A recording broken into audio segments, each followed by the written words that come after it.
go. Okay, Vizsla Copper, as the name might suggest, we're a spin-out from Vizsla Silver. Vizsla Silver had some copper assets that were non-core to them in British Columbia. So we spun those out. Shareholders of Vizsla Silver became shareholders of Vizsla Copper. Spent about a year and a half analyzing various projects, and just in December of last year, we made what was a transformational acquisition for us. We merged with a company called Consolidated Woodjam and acquired the Woodjam Project, which is in British Columbia, and in a fantastic district that is littered with other copper mines. We're just getting going now. We started our first drill program about 3 weeks ago. We got financed, and we're now kind of rolling. Today I'll talk a little bit about the outlook for copper and why we are so excited about this particular project. First of all and foremost, we're absolute copper bulls. I think you'd be hard-pressed to find any study that doesn't have a positive outlook for copper over the next decade. Certainly not a straight line. Again, I've been talking about this for a couple of years, but the fundamentals are such there simply is not enough copper being produced. There's not enough pipeline of new projects to supply the world with copper. And that's coming to a head. We're starting to see a pretty good appreciation in the copper price, but we still aren't at the all-time highs that we saw in 2013. I think we're going to see $10 plus copper at some point in the next few years, and it's incumbent upon you and us to position ourselves to take advantage of that opportunity. The Woodjam Project is in central British Columbia. It's in an area that is fairly flat. It's an area that you can mine in almost all year round, with the exception of breakup about once or a month on either side of the winter. It's an area that is accessible by forestry roads. So for us, it's an absolute perfect place to be looking for copper.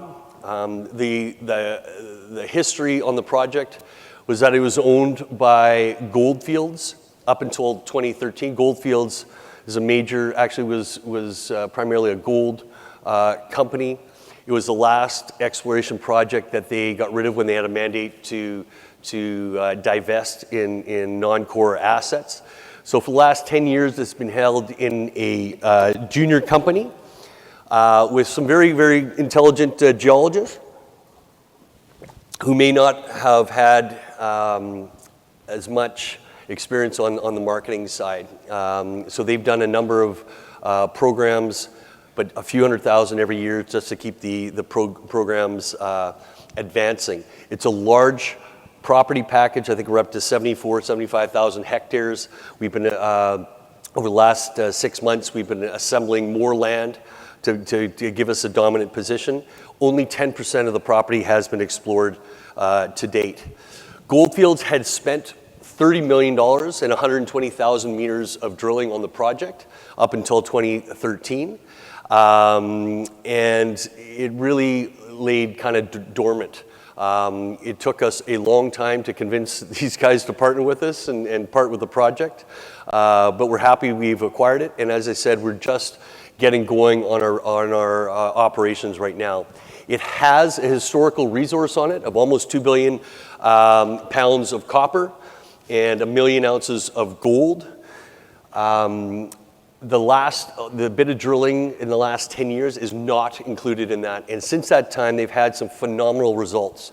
You see some of the intercepts that are listed there, 110 meters at 2.5 grams gold, almost 0.5% copper. None of those are included in that resource. That was done in 2013 by Goldfields. So we'll drill this program and then look to potentially update that resource with these higher grade hits that we've had, and then whatever we discover in this campaign. So this campaign we just raised $6 million. 4 of that is what they call flow through, so it's designated for exploration drilling. So we're funded for this campaign. Our plan is to do 8,000 meters, and the goal is kind of twofold. One is to hit some of these known zones that we have, these high-grade zones. The structure of the area, it's a series of what we'll call pencil porphyries, so high-grade cores, and there's a number of them. So there's 3 known zones that we're going to test the extensions on. So very high probability we'll get some good results on these known zones. But we've also just done what they call a ZTEM survey.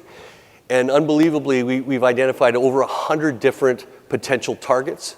So it's a real challenge for us right now to rank and prioritize those targets, and then decide which ones to drill off on that. So half the drilling will be on the known zones and those extensions, and then hopefully we'll be able to find some new zones with the back half of the drilling. We've already done a few holes. We've sent the first bit of core off for assaying. So our first results should be 6 to 8 weeks from now. We're just starting to market. I think this is one of our first times we've actually come out and had a booth and started to get the story out there. So our plan is very simple. One, refresh the story that was quite well known a decade ago when Goldfields owned it. Review the data that we've had and compile all of that. Rank and prioritize the new targets that we've just identified from that ZTEM survey, and then hopefully get some success with the drilling right now. It's a fantastic time to get into the story. We're just getting going, and of course this is all on the backdrop of what we believe is going to be the most bullish case for any commodity out there, and that's copper. So that's Vizsla Copper.